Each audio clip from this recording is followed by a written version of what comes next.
Hello, low carb family. Welcome back.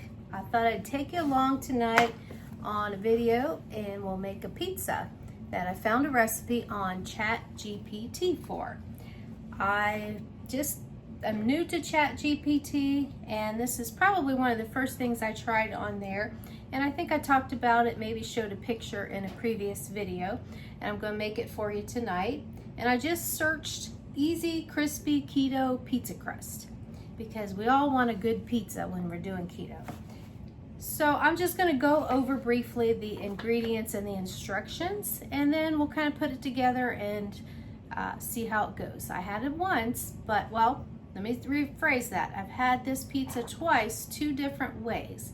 Tonight we're going to combine the two because ChatGPT says you can. So the first time we tried it with almond flour, and which it was pretty good. But then I thought, I don't really like to use that much almond flour, so then I asked, could it be made with pork rind crumbs, or pork panko? And of course it said yes, and it tells you what to do. And so we made that the second time around, and it was good, but not quite as good as first time. So then I asked ChatGPT, what if you mix almond flour and pork panko? And it says it makes the best pizza with the right amount of crispiness. So that's what we're going to do tonight, except for I was about 1/4 cup short of almond flour, so it's going to be that much more of the pork panko, but it's still almost a half and half mix for that. This would be similar to like if you did a fathead pizza dough where you melt the cheese in the microwave. So I'm just going to briefly go over the instructions here because I don't know how much of this I'll get videoed. First, ingredients. Now, I did double the recipe for tonight because I'm going to try to make a larger one on a cookie sheet tonight. For one pizza, you would use 1.5 cups of shredded mozzarella cheese, 2 tablespoons of cream cheese, a 3/4 cup of almond flour or pork panko, or combine half and half, 1 large egg, a 1/2 teaspoon of garlic powder, and a 1/2 teaspoon of baking powder. That's all your ingredients for your pizza crust. The instructions, you would either line a sheet with parchment paper, or I've been using my Pampered Chef pizza stone is what I've been using. I'll show you that in a little bit. So you would literally melt your cheese in the microwave. So I have got my cream cheese about 4 tablespoons because remember I'm doubling the batch tonight. And then I have got 3 cups of mozzarella cheese. So I'm going to mix that all in the same bowl, and then it says to microwave it about 45 seconds to a minute, and then stir it, and you kind of repeat that until you get it nice and melted. So we're going to do that, and then I'll be right back. All right, this is 1 minute. As you can see, it has started to melt, but it is not smooth and melty yet. So I'm getting ready to put it back in for another minute.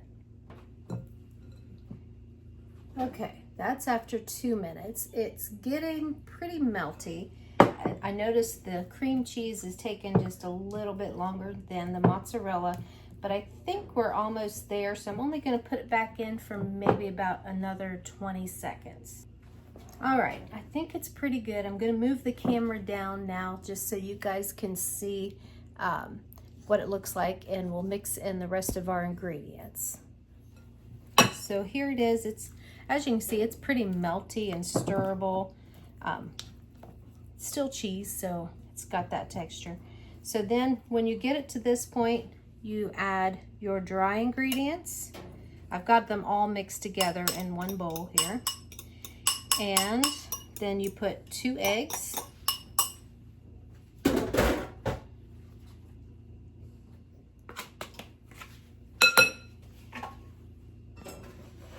And then you just stir it all in together, and you're mixing the dough. I know it seems weird to use cheese for dough. If you've never done this before, you probably think there's no way that's going to work, but it actually does. And by the time you get it done, it is like a pizza dough. So I'm just going to keep mixing it, get it all combined good, and then I'll be right back. Okay, I've got it mixed pretty good together here. I'm just kind of putting the spatula through it, make sure it's pretty equal. And then I noticed one thing different with making it with the pork rinds and the almond flour is that they do suggest, once you get your dough made, that you chill it for about 10 minutes in the fridge. So I'm gonna do that, and then we'll continue. All right, guys, while we're waiting for the dough to chill, I just thought it'd be a good time to chat and just find out how my week went. Honestly, pretty darn good. Now, I don't know if I mentioned to you guys or not that I tried making my own electrolytes using Terry Least. Great lady, check out her channel. Brilliant idea. Delicious electrolytes. I found though that they don't work for me. Electrolyte wise, they worked as far as keeping the leg cramps at bay and making you feel good in that aspect. But what I found after just a few days of using those, my bursitis in my hips came back with a vengeance. And I had not had that in 2 or 3 years. So to have that inflammation come back, it is really strange. I was trying to think, and I was walking, but not really walking more than my usual exercise, half a mile tops. So it really wasn't enough to irritate it. So I kept trying to think what was causing this inflammation. What was making me hurt that bad when I hadn't hurt that bad in a long time. So I started checking out some things on Google, and turns out, because I'm going to show you guys this, I was using this as the flavoring in the electrolytes, and you pretty much have to put all 6 packs just to get the flavor, which it's the great value, like Crystal Light, but it's their drink mix. My husband drinks this all the time, but 2 packets and a big pitcher of water, so he doesn't have any problem. I can drink it occasionally, no problem. However, having it every day, 1 to 2 teaspoons full in the electrolytes, that was a problem. And I'll tell you the reason why. I am pretty sure that's what was causing it. I asked some of my friends, you guys, on, I think I was on Too Crazy Keto's Facebook page, asked if anybody had any problems using the drink mix, Crystal Light, and with inflammation. And a lot of you, thankfully, you answered that yes, you do. And so I decided not to use it anymore. I still had a couple packets of Salty, which I love Salty, I like Element, but they're too expensive for me right now to keep buying them, because I am one of those people that I need a good amount of electrolytes or I don't feel good, or I have really bad leg cramps. So I'm still going to make my own, but I think I will try to buy some of that, what's it called, True Lemon. And if you get the unsweetened, or you can get one that's sweetened with stevia, it doesn't have all of those other ingredients and food dyes and stuff like what's in here. I never knew before that this would affect me like that, but it has. And I have went, I think, 3 days now without having this, and no hip bursitis. So, best of my knowledge, this was causing it. So I have to be smart and not do that. But thank you, Terry, for sharing this recipe. And for a lot of you, you may be able to use it and not have any problems with it. Something else I tried this week, let's see, I think it was Tuesday because we just had Labor Day Monday. I decided to try a fat fast. I had seen this talked about on a couple of carnivore channels, Kelly Hogan, Courtney Luna, I can't remember who all else. And I thought, I bet I could do that. I wasn't in the mood to do a regular fast. I just haven't been there lately. I think a lot of stress has just made me not want to do a complete fast for even just a day. I just am not there at this time. So I tried this fat fast on Tuesday and it went really well. And I am down a pound this week. So whether that's what did it or not, I don't know. But I would like to try it again next week and see. So there's not a lot of, or rather I didn't find a lot of information. I was just searching YouTube channels and I wanted people that I trust on there to explain the fat fasting. So I probably combined a couple of different influencers, the way they do it. So I'll tell you what I did. So I had my coffee, plain, no sweeteners. I avoided sweeteners all day.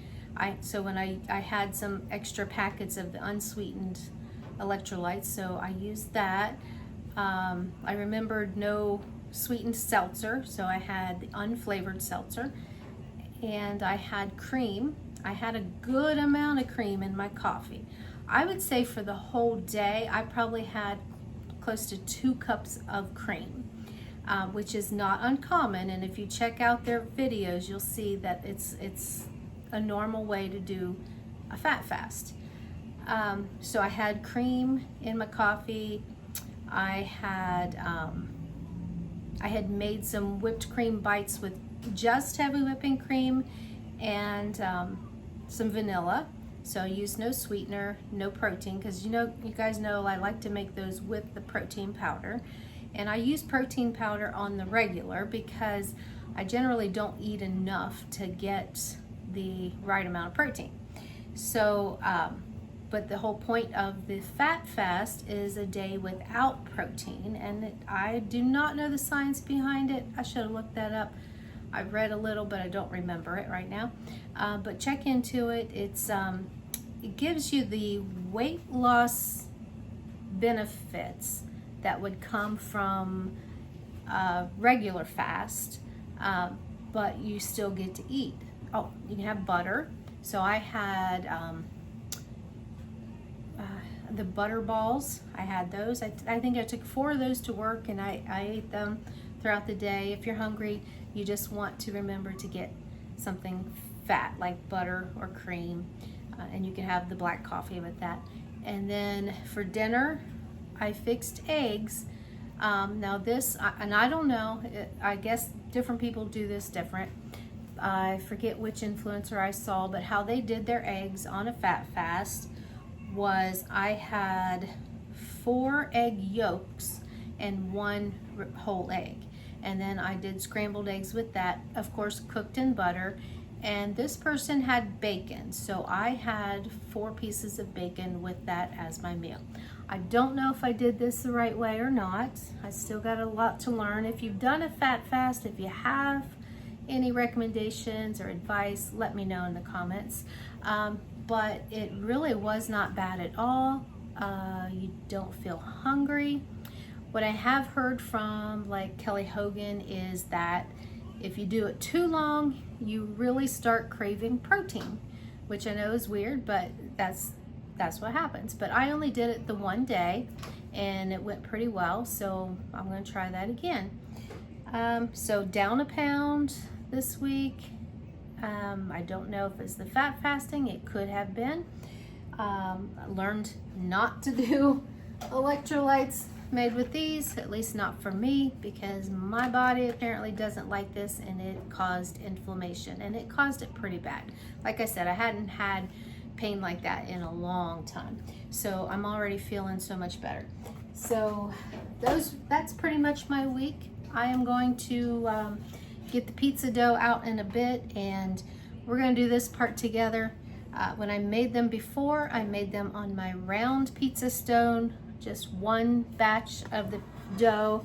This time I'm going to try the cookie sheet, and my plan is to, because you bake the dough first with this, you don't put your toppings on and stuff until you bake your dough. So I'm going to bake the dough, probably cut it in half, and then freeze half of it and have it for another time. My husband doesn't want pizza tonight. I think he's crazy. No, he heard me over there. He's going to have chicken wings. And so I thought this is a good time to try that out and see how it comes out. I'm not an expert, so we'll see how bad this is rolling this out in a rectangle. I have a hard enough time getting it out in a circle. But we'll go along together and have a good laugh. And I just now saw the 10 minutes came up, so I'm gonna get the dough out. All right, got our bowl of pizza dough, and we're just gonna plop it down on here. Let me turn the camera down so you guys can watch. Especially you can watch when I mess up and you can have a good laugh. So let me turn it down there. All right. Hopefully that's a good spot there. All right, I'm gonna just put it here kind of in the middle of the pan. Get some parchment paper and just start flattening it out.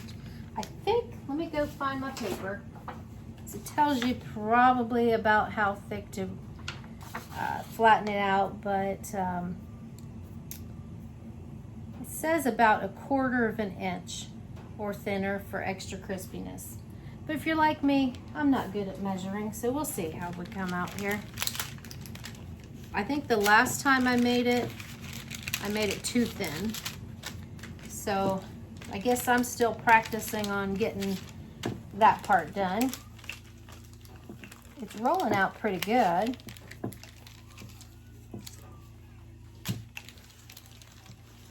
If I need to move my paper around, I can, but I will tell you guys, this stuff smells really good.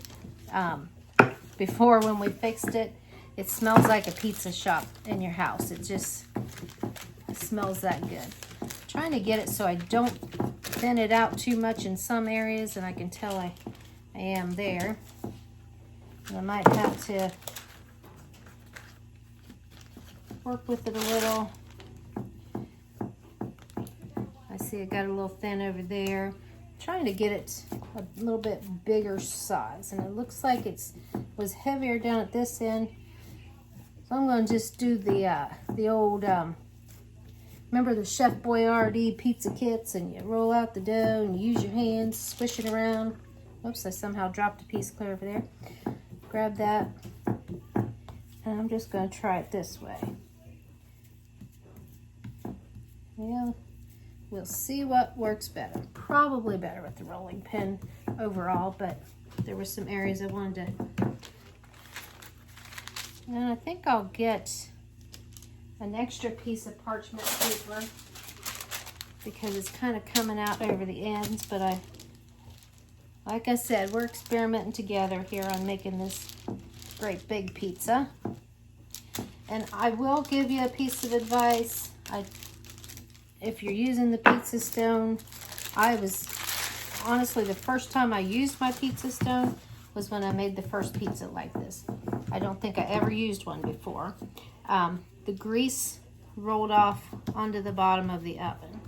So now I've got foil on the bottom rack of my oven to kind of catch if anything rolls off of there. Now I do find when I use my round pizza stone that I can fit it on top of just a regular cookie sheet, and it will kind of catch anything that drips. But this one, however, this pizza stone is a lot bigger. But I'm just trying to check, see if I got it fairly even everywhere. I think it was a little thicker down that side. I'm sure some of you experts out there are getting a good laugh because I am certainly not an expert at this. But I think we're getting it about there. It still seems like it didn't. I thought it would pretty much fill the whole thing, but hey, we'll take what we get and we'll work with it. All right, so I think that looks pretty good. What do you think? It smells good already. I'm just gonna wash my hands real quick here.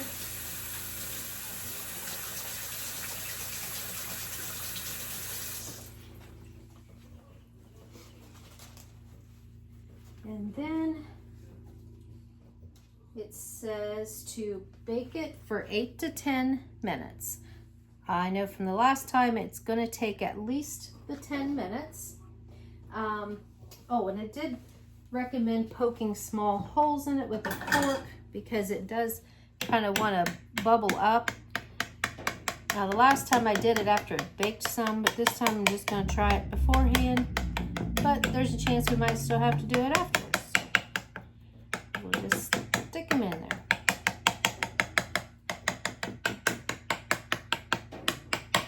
All right, so 8 to 10 minutes. And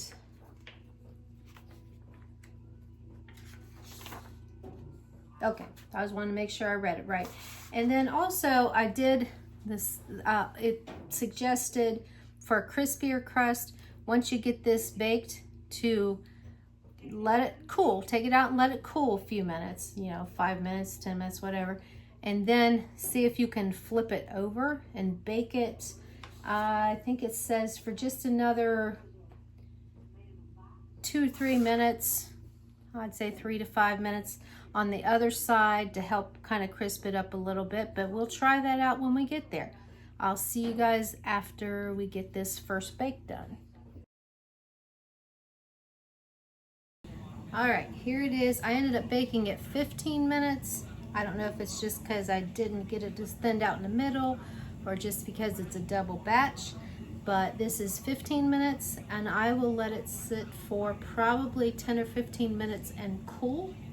And then I plan to cut it in half, flip them over, bake them for just 5 minutes on the other side, and then we'll put the toppings. Okay, I let this cool. It's cooled now for about 15 minutes. And the goal is to get it to flip over so I can bake it for about 5 minutes on the other side. I'm gonna see if I'm able to do the whole piece at once and flip it over. If not, we could cut it in half. But so far, it's loosening up really good. That's what makes these pizza stones really nice. As long as you use the oil on it, it doesn't generally stick. So it looks like it's gonna flip pretty good. Wish me luck here, people. All right. Yeah, the underside looks like it cooked pretty well. I'm just gonna put it back in the oven for 5 minutes. And then I'm going to take my half that I'm gonna use for tonight's pizza and put toppings on it. All right, I left it in for 5 minutes, flipped on the opposite side. So let's see if it might be too hot. Let's see if we can flip it over here.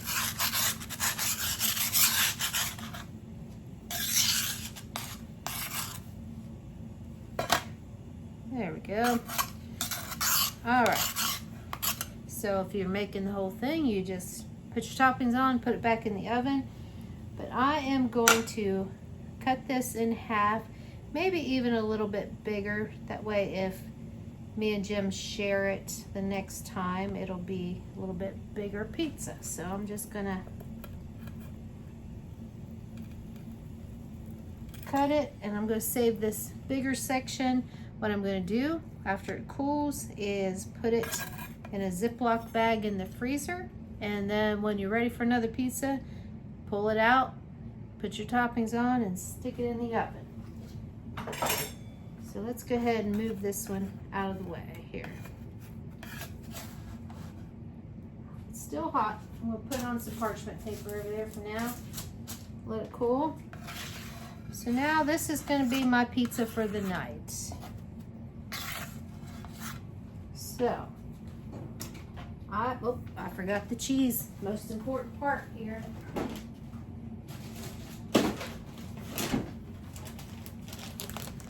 Gotta have cheese. All right, so I'm gonna put for sauce the ragu. It's called Simply Ragu. This stuff is great. I'm gonna read to you the ingredients, and you're not gonna believe this because there is absolutely nothing bad in this product. It has tomato puree, onions, olive oil, salt, garlic, basil, oregano. That is it. So I'm gonna put some of that on there. Grab a spoon.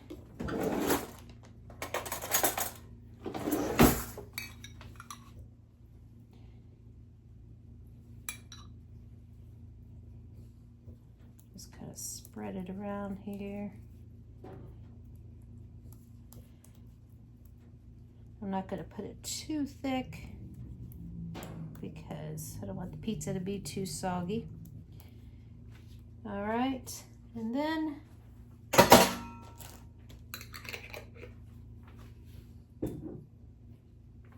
got pepperoni. I'm gonna put lots of pepperoni. This is good. Usually Jim and I have this as like a meat pizza. I'll fry up sausage and we'll have sausage and pepperoni and bacon and ham, all that good stuff. But tonight I'm just keeping it simple with pepperoni and cheese. Put them on.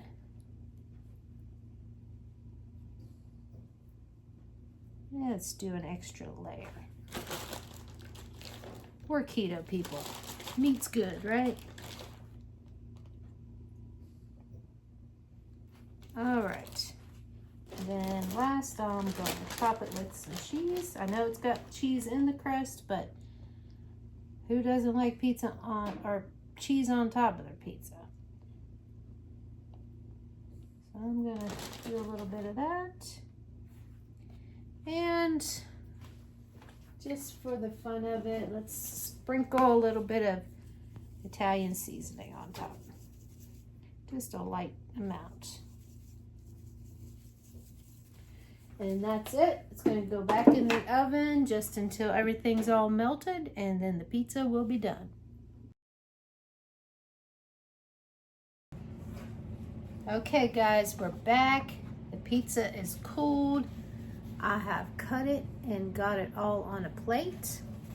And I've got this whole crust left that I'm going to put in the freezer to save for another night, and I won't have to go through the whole process.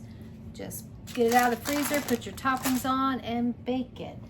I just wanted to also let you guys know that on this recipe, I believe it was only, and this is if you use almond flour, only 13 carbs for the entire crust. And then I cannot find where it's at on here, but it was about, here it is, 7 carbs for the whole pizza. Now this was a double batch, but still 7 carbs for a whole pizza crust. And then you gotta count your toppings that go on it. But I'm actually eating less than a whole one tonight, and I'm gonna do a taste test with you. I like quarter pieces. So here we go. Let's see how it turned out.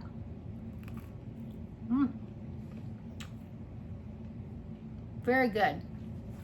It's crispy around the edges, softer in the middle, but not too soft because it's not floppy here on this piece. And I can tell you, sorry, talking with my mouth full, from experience from the last 2 pizzas, that it tastes great cold the next day if you haven't any leftovers. So you guys try the pizza, try out ChatGPT. If you can tolerate the drink mix, make up some of Terry's electrolytes, and you all have a great week. Love y'all. Bye.